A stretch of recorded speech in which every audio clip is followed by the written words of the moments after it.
नमस्कार, मी विशाल. आजच्या talk time मध्ये आपलं सगळ्यांचं खूप खूप स्वागत. आज आपण एका महत्त्वाच्या विषयावरती बोलणार आहोत, ज्या विषयावरती आपण फारसं बोलत नाही, पण माझा सगळ्यांना, आपल्या सगळ्यांना आग्रह आहे की या विषयावरती आपण प्रश्न विचारा, बोला. आपण जागतिक एड्स सप्ताह सध्या साजरा करतोय, त्यामुळे आज आपण बोलणार आहोत एड्स मुक्त जीवन या विषयावर.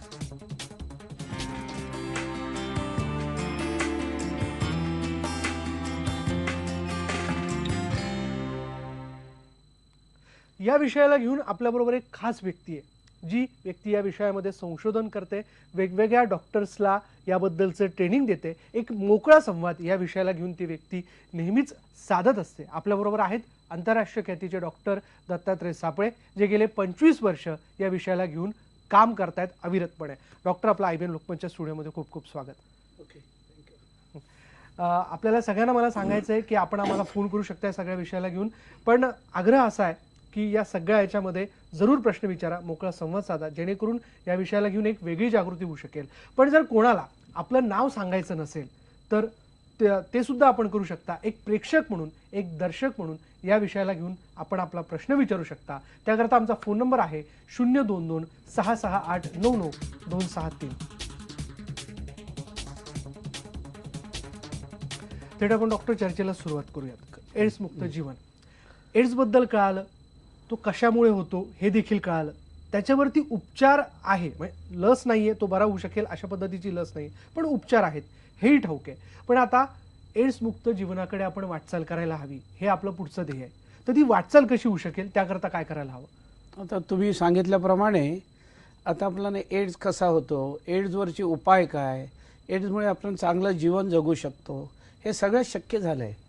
पण वर्ल्ड हेल्थ ऑर्गनायझेशन त्यांना असं पाहिजे की आता एड्स हा शब्द, रोग हा निघून गेला पाहिजे, इरॅडिकेट झालं पाहिजे. तर इरॅडिकेट करण्यासाठी जरी आपल्याला सगळ्यात चांगला उपाय म्हणजे लस, ज्याला आपण वॅक्सिन म्हणतो, पण वॅक्सिनवर भरपूर रिसर्च चालू आहे, जगभर रिसर्च चालू आहे आणि वॅक्सिन येण्याची शक्यता आहे. पण आत्तापर्यंत जे आपले काही उपाय आहेत, एक म्हणजे जनजागरण अवेअरनेस प्रोग्राम आहे, पण त्याच्याबरोबर जो एक खास उपाय की जे अँटीरिट्रोल थेरपी, जे HIV पेशंटसाठी औषधं वापरतात, ती जर औषधं योग्य तऱ्हेने वापरली, योग्य डॉक्टरने वापरली, तर आपण ते HIV जंतू, HIV बाधित रुग्ण जे असतात त्यांच्या आपण कंट्रोलमध्ये ठेवू शकतो आणि त्याच्यामुळे HIV जंतूचा प्रसार होणार नाही. तर त्याच्यासाठी HIV जितके जे पेशंट आहेत, तितक्या पेशंटना आपण HIV औषधं दिली पाहिजेत, पुरवली पाहिजेत. म्हणून WHO ह्या वर्षापासून नवीन इंडिकेशन, म्हणजे पूर्वी कसं CD4 जर 500च्या वरती असेल तर देऊ नका, व्हायरस लोड इतका असेल तर देऊ नका, पण आता WHO त्याची इंडिकेशन फार वाढवलेले आहेत. म्हणजे तुमचं CD4 काउंट, फॉर एक्झाम्पल, तुमची रोगप्रतिकारक शक्ती जरी चांगली असेल, पण तुम्ही मॅरिड असाल आणि हजबंड वाईफमध्ये एखादं निगेटिव्ह असेल, तर त्याचं CD4 किती असू द्या, त्याचं व्हायरस लोड किती असू द्या, त्याला HIVची औषधं दिलीच पाहिजे. म्हणजे त्याच्या HIV कंट्रोलमध्ये येणार आणि तो त्याच्या बायकोला किंवा नवऱ्याला किंवा आपल्या पार्टनरला हा रोग देऊ शकणार नाही. तर हे जे अँटीरिट्रोल थेरपी आहे, हे जर आपण सगळे HIV बाधित रुग्णांना जर दिले तर याचा प्रसारच होणार नाही. अगदी. मला खरं आणखीन मुद्द्यांवरती आपल्याकडे यायचंय. आपल्याकडे फोन यायला सुरुवात झाली डॉक्टर. पहिला फोन आपल्याकडे आलेला आहे नांदेडहून व्यंकटेश कदम आपल्या सोबत आहेत. व्यंकटेशजी, आपला प्रश्न विचारा डॉक्टरांना. हा बोला व्यंकटेशजी. पहिले तर आपल्या टीव्हीचा आवाज कमी करा व्यंकटेशजी. हा बोला. हॅलो. त्यांच्यापर्यंत कदाचित आपला आवाज पोहोचत नाहीये. पुढला फोन आपल्याकडे आलेला आहे संगमनेर वरून विनायक वाडेकर आपल्या सोबत आहेत. विनायक, आपला प्रश्न विचारा. हा, नमस्कार. हा बोला. हा, जनरली काय होतंय की HIV संदर्भामध्ये औषधोपचार काय करायचे किंवा काळजी काय घ्यायची हे सगळं सांगितलं जातं, परंतु हे HIV ग्रस्त जे रुग्ण आहेत त्यांनी आहार कोणता घ्यायचा, कसा घ्यायचा, याच्याविषयी मार्गदर्शन फारच कमी करतात. जनरली काय होतं, कुठल्याही आजाराबद्दल डॉक्टरकडे आपण गेलो की ते तेलकट खाऊ नका, आंबट खाऊ नका एवढंच सांगतात. काय खाऊ नका हे सांगतात, पण काय खावं हे सांगत नाहीत. त्यामुळे मी डॉक्टरांना असं विचारतो की हे HIV ग्रस्त जे काही सध्या जे रुग्ण आहेत तर यांच्यासाठी नेमका कोणता आहार असावा, एक जनरल मार्गदर्शन केलं तर बरं होईल. आता आपण सांगितल्याप्रमाणे औषधं डॉक्टर देतात, पण जे आहार कोणता घ्यावा त्याच्यावर थोडंसं लक्ष देत नाही किंवा ते निग्लेक्ट केलं जातं.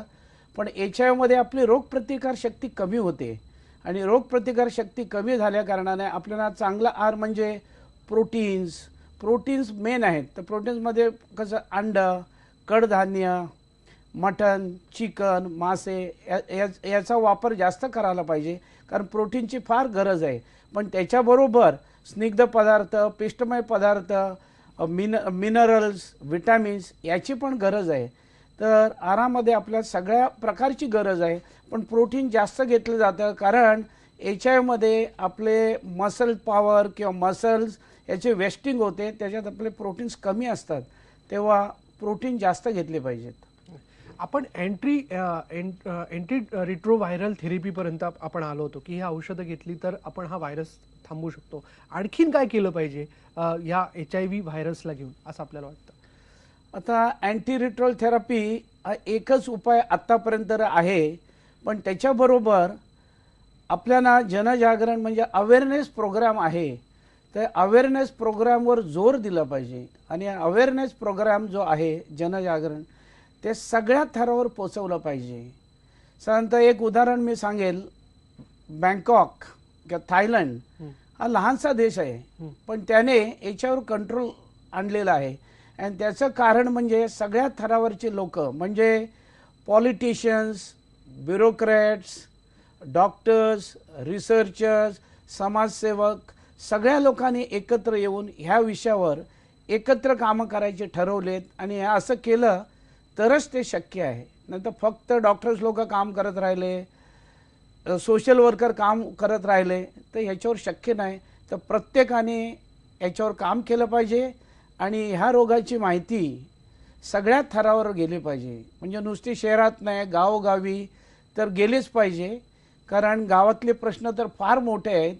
कारण बरेचसे लोक गावातून शहरात नोकरीला येतात, नोकरीला आल्यानंतर ऑफकोर्स फायनान्शियलमुळे ते कुटुंबाबरोबर राहू शकत नाही. मग ते गावाला गेले की जे HIV ते जे कमवलेले असते ते त्यांच्या बायकोला किंवा त्यांच्या पार्टनरला देऊन ते परत येतात. तर गावच्या लोकांकडे जास्त लक्ष दिलं पाहिजे.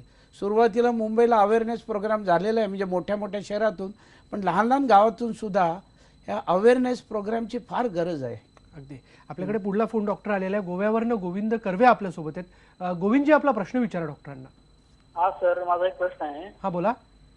हा, आपण म्हणतो HIV वर अजून व्हॅक्सिन निघालेलं नाहीये, तर मग व्हॅक्सिन दुसऱ्या व्हायरसवर व्हॅक्सिन निघतंय, ह्या HIV व्हायरसच्या स्ट्रक्चर मध्ये असा काय बदल आहे जो दुसऱ्या व्हायरसपेक्षा वेगळा आहे, ज्यावर व्हॅक्सिन निघू शकली नाही आतापर्यंत?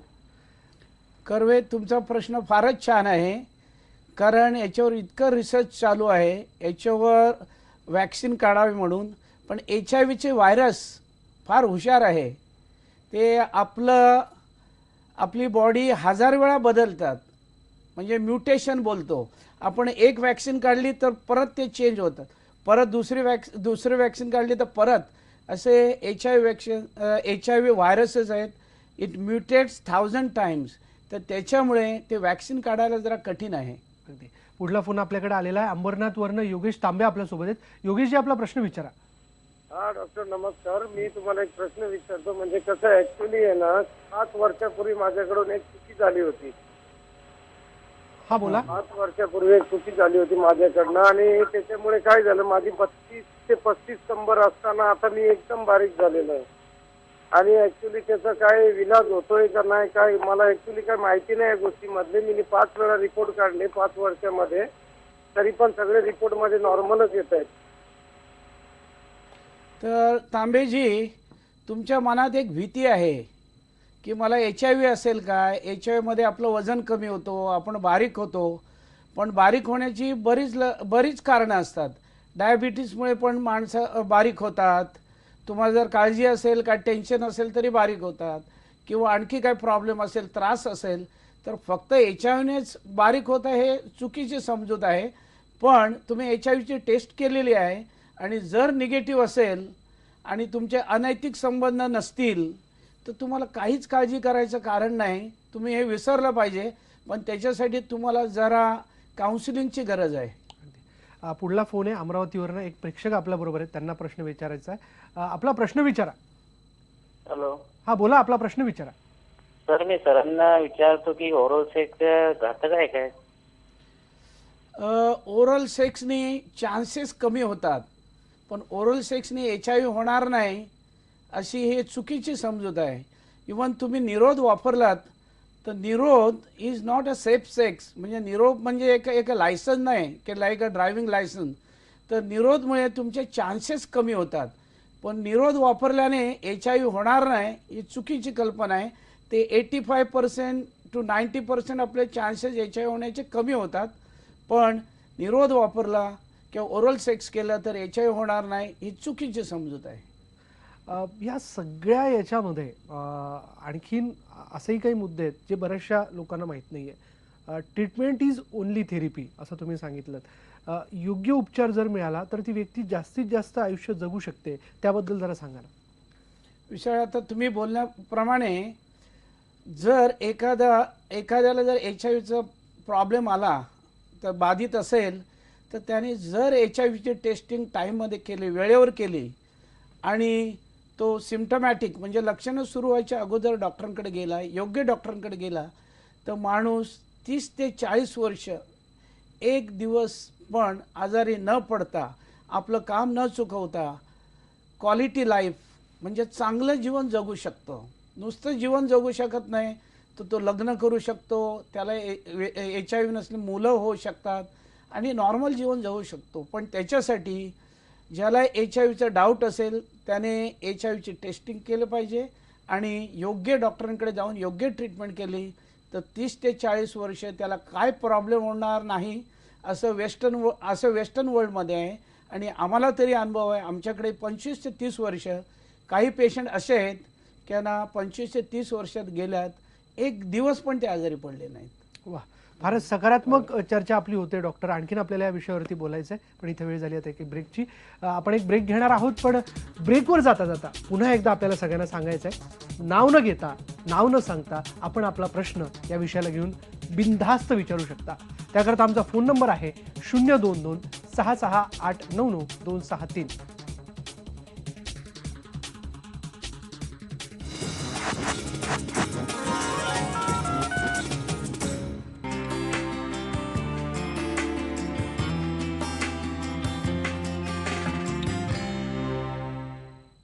एड्स मुक्त जीवन या विषयाला घेऊन आज आपण टॉक टाइममध्ये चर्चा करतोय. सांगलीवरनं सागर आपल्या बरोबर आहेत, त्यांना प्रश्न विचारायचा आहे.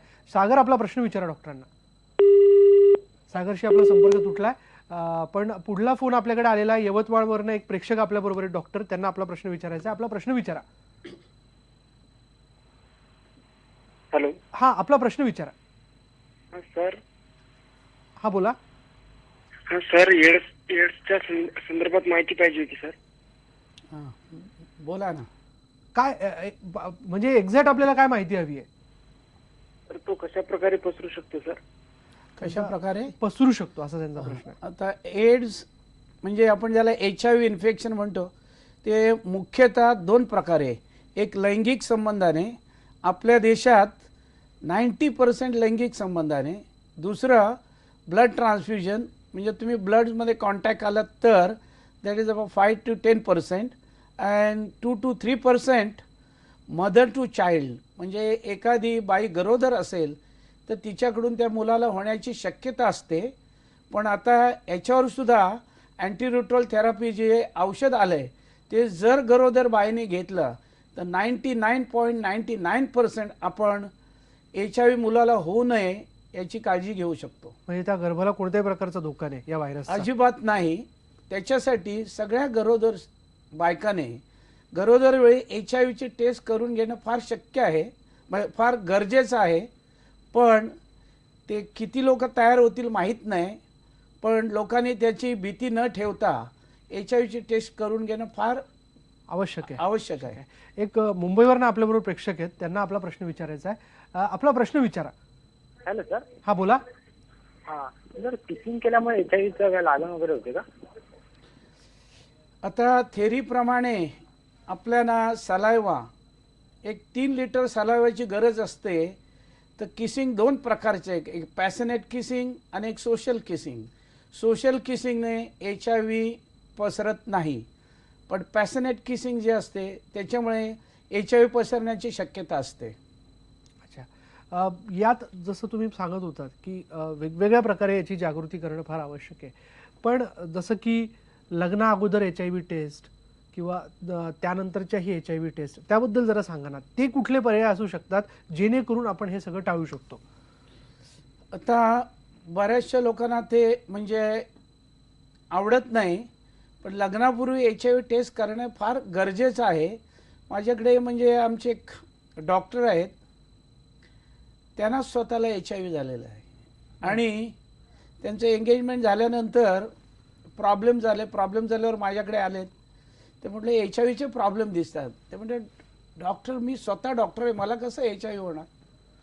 तर म्हटलं HIV कुणालाही होऊ शकतं, ते शक्यच नाही. तर HIVची टेस्ट केली, पॉझिटिव्ह आली. तर म्हटलं कसं शक्य आहे? मग नंतर डॉक्टर म्हणाले की माझी एंगेजमेंट झालेली आहे. मग म्हटलं ज्याच्याबरोबर एंगेजमेंट झाली त्याची टेस्ट करूया. तर त्याची टेस्टसुद्धा पॉझिटिव्ह होती. तर लग्नापूर्वी जर HIV टेस्ट केली तर, कारण तुम्हाला माहिती नाही आता नवीन पिढीत, तर आपण काहीच सांगू शकत नाही अबाउट लैंगिक संबंधाचं, काहीच सांगू शकत नाही. पण हे सोशली समाजात किती ॲक्सेप्ट होईल मला त्याचं थोडं डाऊट वाटतं. कारण आमच्या नातेवाईकांना मी जेव्हा सांगितलं की आपल्या मुलीचं आपण पहिलं HIV टेस्ट करूया, नंतर मुलाला सांगूया, तर ते म्हणाले डॉक्टर ह्या गोष्टी काय तुम्ही घरी बोलू नका, तुम्ही डॉक्टर असाल, पण असल्या गोष्टी आम्हाला सांगू नका. अगदी इथे मर्यादा पडतायत खरं सांगायचं म्हणजे. पुढला फोन आपल्याकडे आलेला आहे, पुण्यावरनं एक प्रेक्षक आहेत आपल्यासोबत. आपला प्रश्न विचारा. हॅलो. हा बोला.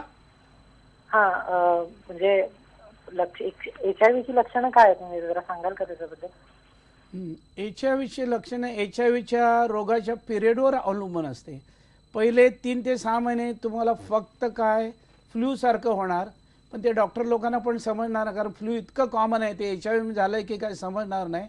नंतर 6 ते 7 वर्ष माणसाला काही लक्षणे होत नाही, माणूस एकदम नॉर्मल असतो. 6 ते 7 वर्षानंतर मग स्किनचे प्रॉब्लेम होतात. हा प्रश्न विचारला ते फार चांगलं केलं. स्किनमध्ये एक आपण नागिन मराठीमध्ये म्हणतो ज्याला हर्पीस जोस्टर, तर एखाद्याला हर्पीस जोस्टर झालं तर HIVची टेस्ट घेणं फार गरजेचं आहे. नंतर फंगल इन्फेक्शन, ओरल म्हणजे तोंडातलं फंगल इन्फेक्शन, तेव्हासुद्धा HIVची टेस्ट करून घेणं फार गरज आहे. तो स्किन प्रॉब्लेम होतात. स्किन प्रॉब्लेमवर जर डायग्नोसिस झालं नाही, निदान HIVचं झालं नाही, तर मग डायरिया सुरू होतं, लूज मोशन होतात. पण ते लूज मोशन कंटिन्युअसली 3 आठवडे 4 आठवडे औषध घेऊन सुद्धा फायदा झाला नाही, तर HIV असण्याची शक्यता असतं. काही लोकांना कफ, ते पण 3 ते 4 आठवडे, किंवा ताप येतो 3 ते 4 आठवडे, पण हेही लक्षणं होणं म्हणजे 6 ते 7 वर्ष होऊन गेलेली असतात. अगदी. एक पुढला फोन जो आपल्याकडे आलेला आहे तो मस्कतवरनं आलेला आहे. सुलतान खान आपल्या बरोबर आहेत. सुलतानजी, आपला प्रश्न विचारा डॉक्टरांना. डॉक्टर साहेबांना नमस्कार माझा. हा बोला. हा, आता मी ऍक्च्युली मस्कतला राहतो. तर आता एक तिथे मुंबईवरनं एक माणूस मला बोलवायचा होता इथे. मला घर होते त्या माणसाची. तर त्यांनी मेडिकल केलं, तर त्याला मेडिकलचं एड्स दाखवलं तिथे. तर आता त्याला इथे बोलवायचं काय, मेडिकलचा म्हणजे काय उपाय आहे का तिथे? हे बघा, तुमचा प्रश्न फारच छान आहे. कारण हा जो प्रॉब्लेम आहे गेल्या 20 वर्ष आम्ही फेस करतोय.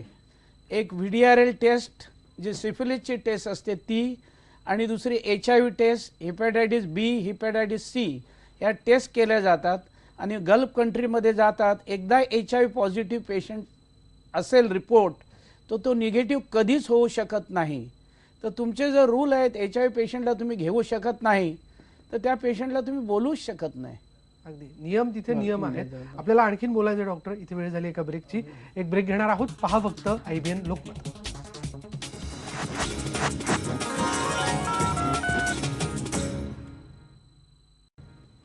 डॉक्टर, वेळ आपल्याकडे थोडा आहे, पण जाता आपण काय सांगाल? आता मला एकच मेसेज द्यायचा आहे. एखाद्याला जर संशय असेल की मला HIV आहे, तर त्याने लवकरात लवकर निदान करून घ्यावं. कारण ह्या रोगावर आता व्यवस्थित औषधं आले तर योग्य डॉक्टरांकडे जाऊन योग्य इलाज केला तर 30 ते 40 वर्ष त्याला काही होणार नाही याची मी गॅरंटी देतो आणि तो चांगलं जीवन जगू शकतो. तर एकच विनंती आहे की तुम्हाला जर डाऊट असेल तर तुम्ही HIV ची टेस्ट न घाबरता न डगमगता करून घ्या आणि योग्य डॉक्टरांकडे योग्य सल्ला घ्या, हीच माझी विनंती आहे. धन्यवाद आमच्याशी बोलल्याबद्दल. आज आपण एड्स मुक्त जीवन या विषयाला घेऊन डॉक्टरांशी चर्चा केली. खरं तर एक सकारात्मक दृष्टिकोन डॉक्टरांनी या चर्चेच्या माध्यमातून आपल्यासमोर ठेवलेला आहे. त्यामुळे समाजाच्या भीतीने घाबरू नका. HIV टेस्ट करण्याची वेळ आली तर जरूर ही टेस्ट करून घ्या, ही विनंती आपल्याला सगळ्यांनाच आहे. धन्यवाद आजच्या या चर्चेबद्दल. टॉक टाईममध्ये आपण इथेच थांबणार आहोत. पहा फक्त IBN लोकमत.